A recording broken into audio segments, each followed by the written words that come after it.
isang super labanan ng 60 kilo. Ngayong gabi, kailangan nilang piliin kung sino ang mananalo.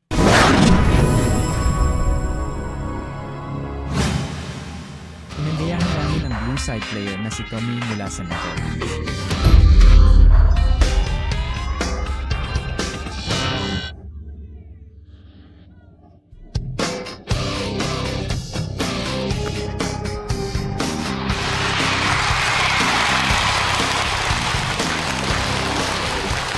Ang kanyang kalaban sa pulang panig ay si Haidari mula sa Iran.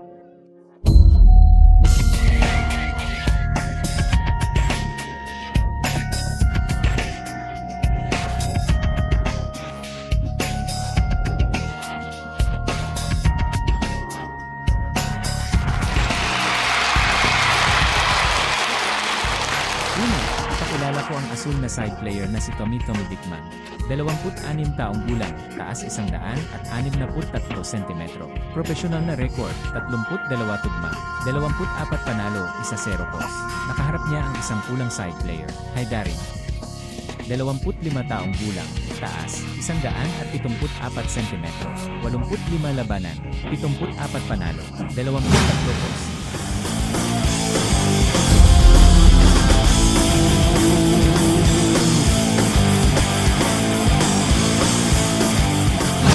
Siya ang nagsilbing referee para sa laban na ito. Ito ay si Emil Mautino. Kumusta, mahal na manonood? Maligayang pagdating sa Emil Legend World Fighting Championship. Ito ay isang 60 kilo superweight. Ang manlalaro ng asul na panig ay si Tommy Dickman mula sa Netherlands. Ang manlalaro ng pulang panig ay si Haidari mula sa Iran. Siya ang numero 1 atleta ng Iran na 60 kilo. Ang pagkakaiba sa laki ng katawan sa pagitan ng dalawa ay napakahalaga. Pagkakaiba sa taas ng 11 cm. Ang pangangatawan ni Tommy Dickman ay malapit na kahawig ng mga maalamat na manlalaro ng isa mula pa noong araw. Griego Calvo batang lalaki, at ang kanilang mga gawi sa pananamit ay nakakabit. Panoorin natin ang dalawang taong naghahabol. Kahit na ang paraan ng kanilang pagkilos ay medyo magkatulad. Pero ang Iran ay isang manlalaki. Si Haidari ay gumagawa ng mga pagkakita sa kanya. Tulad ng kapag ang maliit na kalbo na lalaki ay nakaharap sa pinakamalaking hamon sa isang laban. Laging madaling kontrolin ng mga pagkakatay ng tuhod ng kalaban kapag malapit sa malapit na sakit. Mababang pagwawalis, si Haidari ay gumagawa ng ilang opensibang galaw upang lumikha ng distansya. Ilang mga diskarte sa pagsipa. Magwalis ng mataas, napakabilis.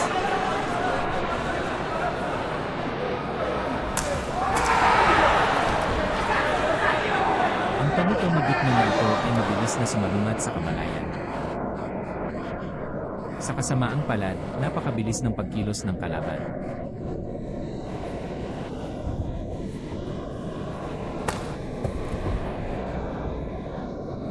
Matapos ang Haidari leg ay tapos na. Ang kakayahan ng katawan na umatras ay napakalakas. Sa pagurong, naghatid si Tommy Dickman ng kanang kamay na uppercut. Tinamaan nito ang panga ng kalaban. Kaya, Tommy Dickman ang manlalaro. Napakabigat ng suntok na ito. Tignan mo, ngayon lang siya nag-kick out. Tulad ng isang Griego Calvo na ulo. Kailangan nating maging maingat. Si Tommy Dickman ay mula sa Netherlands. Ito ang kaharian ng pakikipaglaban sa kasalukuyan. Masasabing isa ito sa pinakamalakas na bansa sa malayang labanan. Tinitingnan namin ang Haidari sa Tommy Dickman. Sa gitna ng malakas na opensiba na ito, ang direksyon ng pagtulong ay sa magkabilang panig. Sa ganitong paraan, ang Tommy Dickman ay maaaring ma-neutralize. Isang tulig na linya ng full court offense. Ngunit, ito ay isang paatras na pagwawalis. Matalino pa rin si Haidari nang lumipat ng suntok ang kalaban. Mabilis na lumayo mula sa distansya na ito. At hindi pa atras. Ang bilis ng pag-urong sa magkabilang panig ay lalong mabilis. Kaya ang lumipat ang mga flanks. Mababang pagwawalis sa katawan na ito ay parang tunog ng ping-pong. Bagamat medyo mahigpit ang pagpindot ni Tommy Dickman, mabilis din ang pag-urong ni Haidari. Sa magkabilang panig, kontrolin ang distansya, paggalaw at pagtubis. Sa oras na yon, Tommy Dickman ginawa ito turn back binti swing. Nakikita ko ang kakulangan ng aking mga tempa. Sige, tapos na ang mga isa. Sa unang laro, bagamat magtimba ang taas, bawag mga nagkakalaga. Ang technical na estilo na ito ay ganap na natin. Pero hanggang ngayon, wala pa rin sila. Ang pag-aaway na ito ay nagbunsod ng matinding kapaligiran. Masasabi mo ang suntok ni Haidari. Ito ay talagang napakahaba. natin kung totoo ito. Malakas din ang kakayahan ni Tommy Dickman na makalusot. Nang makalapit na siya, agad siyang nagbigay ng mabigat na suntok. Napakabigat nito. Tignan natin ang pangalawang laro nang bumaba ang kanyang tibay. Aalis ba si Haydari? O kaya naman ay mawawala na ang bilis ng pag-alis sa magkabilang. Ito ay nagbibigay kay Tommy Dickman ng pagkakataon.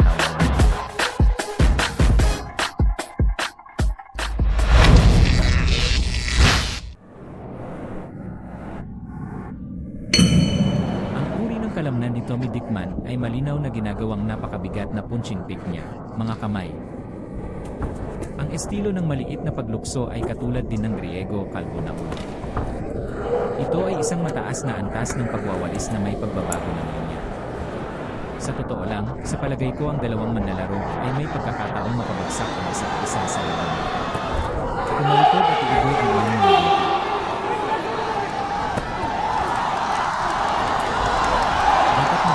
Si Haydari kapag nagtatapon ng sarili niyang mga suntok. Habang nakikipaglaban siya kay Tommy Dickman, bigyang pansin ang depensa na inilalagay mo. Napakadelikado. Dahil ang mga suntok ni Tommy Dickman ay napakabigat. Panlikurang pedal, at ang yakap ni Tommy Dickman ay napakahigpit. Tingnan mo, may ilang suntok sa braso si Haydari. Ganap na hindi gumagalaw. Sa ngayon, wala pa ring magandang solusyon si Tommy Dickman. Dapat ay magsagawa siya ng sarili niyang mga diskarte sa boxing pagkatapos pumasok. Mga pakinabang ng mga pamamaraan ng malapit na kamao. Sa sandaling ito, nang malapit na siya, kapag nais mong magkaroon ng pagkakataong mag-login, yakap na naman siya ni Haydari. Naputol na naman ang distansya. Ito ang kaliwa at kanang mababang sweep. Sa katunayan, maaari itong maging epektibo sa pagkawasak. Kabilang ang rear pedal na ito, ilagay mo na lang yan sa ibang tao. Muli siyang pinadala sa malayo. Sinusubukan lamang na isara ang tuwa. Ngunit oras na para magbalik loob muli. Pag-usapan natin ang tungkol sa Tommy Dickman na ito. Isang maliit na paggalaw, kasama na rito ang kanyang figura. Mukha siyang isang maliit na kalbo na Griego. Ngunit sa mga tuntunin ng mga taktika, tungkol sa mga taktikal na kaayusan, mayroon pa ring mga makabuluhang pagkakaiba. Karaniwan silang nakatagpo ng maliit na kalbo. Sa gayong mga kaso, kapag hinila sa loob, mahigpit itong dumikit. Halimbawa, ang pag-atake ni Tommy Dickman na ito. Lumabas ang kalaban. Nag-atake siya matapos niyang harangan. Kung lumipat ka sa isang maliit na kalbo na ulo, mabilis itong dumikit. At ang mga kombinasyon ng mga galaw ay isang serye ng mga. Hindi ka na binibigyan ng pagkakataong makabalik. Sa katunayan, relatibong pagsasalita. Ang maliit na kalbo na ulo mismo ay napakateknikal na komprehensibo. Kabilang na ang lumilipad na tuhod sa kapitan. Paggamit ng mga pamamaraan sa binti. Sa kasalukuyan, si Tommy Dickman ay pangunahing gumagamit ng mga pamamaraan ng kamao. Pareho silang mabangis talaga. Bawat kilos ay ginawa ng may buong pagsisikap. Kanina lang, may eksena na nakita namin si Haydari na papalapit na. Tommy Dickman sa malapit na saklaw. Gumawa ng tuhod si Haydari. Para kay Tommy Dickman, ang reaksyon ay masyadong alerty. Tila malaki ang naging epekto ng tuhod ni Haydari kay Tommy Dickman. Malaki, isa pang pag-ikot at paatras na sipa. Sa ngayon, ang mababang marka ni Tommy Dickman, mas mahusay. Ang mababang four-leg sweep ni Haydari ay talagang nagbigay ng kaunting pinsala kay Tommy Dickman. Kasama na ang pag-atake na ito. Isa pang mababang pagwawalis. Ang parehong mababang sweeps ay may parehong panloob at panlabas na bahagi. Pinag-uusapan natin ang kakayahan ni Tommy Dickman na gumawa ng patuloy na pag-atake pagkatapos ng kanyang talumpay. Ito ay medyo mahina. Mga kamao lang ba ito? Kanina lang, nag-atake siya ng kontra-atake. Ngunit agad na binaliktad ni Haydari ang mga talahan na yan. Nga pala, at hinawakan ko lang ang paa ko. Ngayon ay tumakbo na naman si Haydari. Tapos ang ikalawang laro, kailangan pa rin i-ramp up ni Tommy Dickman ang kanyang pagpindol sa ring at ang pagpapatuloy ng mga paggalaw. Sa pagbabalik tanaw ngayon, bagamat hanggang ngayon ay patuloy pa rin ang laro. Kahit na ang pinaka-highlight ay si Haydari. Tiyak na may kalamangan ito. Ngunit sa ngayon, hindi ako nangangahas ng husgahan ang kinalabasan. Dahil sa mga kilos ng magkabilang panig, pati na rin ang lakas ng pagsabog ng isang ito. Malamang na hindi sinasadyang mangyari. Sige, ikatlong round para sa magkabilang panig.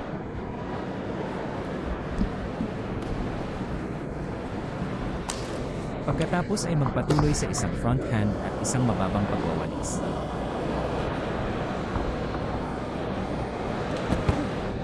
Kasama sa mga taktika ng magkabilang panig ang mga teknikal na estilo. Hanggang ngayon ay hindi pa rin nagbabago ang unang laro. Ito ay ang ritmo lamang ng pag-atake.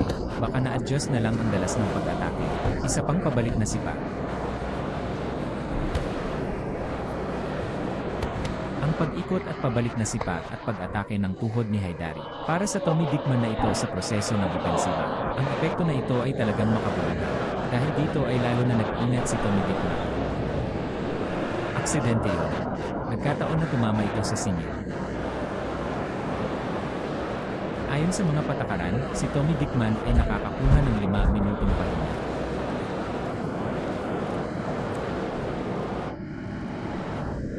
Pinaalalahanan ng referee sa court si Haydari na maglaro ng mas mataas.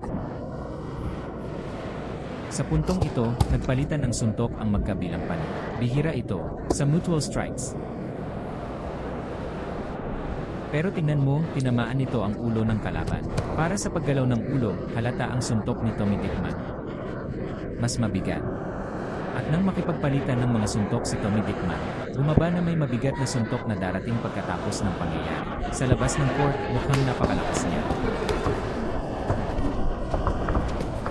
Sunod-sunod na pag-atake ng tuhod. Isang araw, kapag may oras, si Tommy Dickman ay may backup na plano pa rin. Pagkatapos ay tumawid ito sa braso ng kalaban. Tumawid ng landas at pumunta. Pindutin ito at pumasok.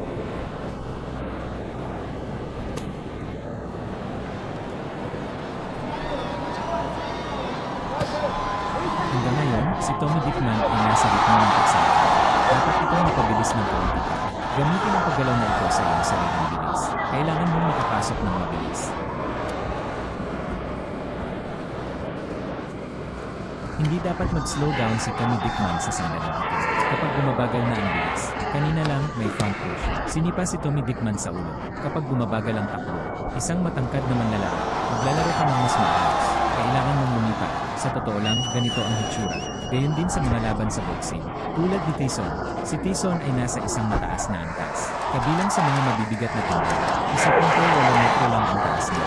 Higit pang manlalaro, karamihan sa kanyang mga kalaban ay higit sa 10 sentimetro ang taas kaysa sa kanya. Ang paglipat ni Tyson at ang pagyanig ng buong itaas na bahagi ng katawan, ito ay isang napakakapakipakinabang na diskarte.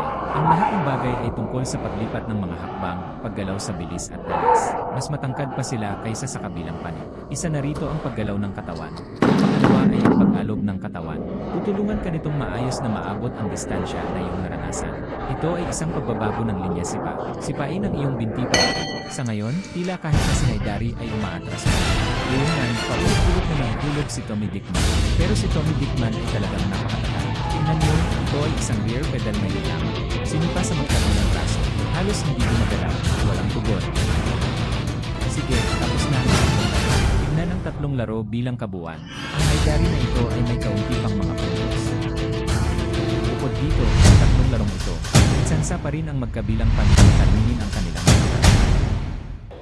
Nakakakuha ito ng ating dugo pumping, ang digma ang Dutch Iran. Kaya ano ang resulta? Nanalo ang referee no sa 30 putan lang bawas 28. Nanalo ang referee no 2 putan lang bawas 27. Hukom gire, 3 hanggang 27. Sa wakas ay nabigyan ng shot sila.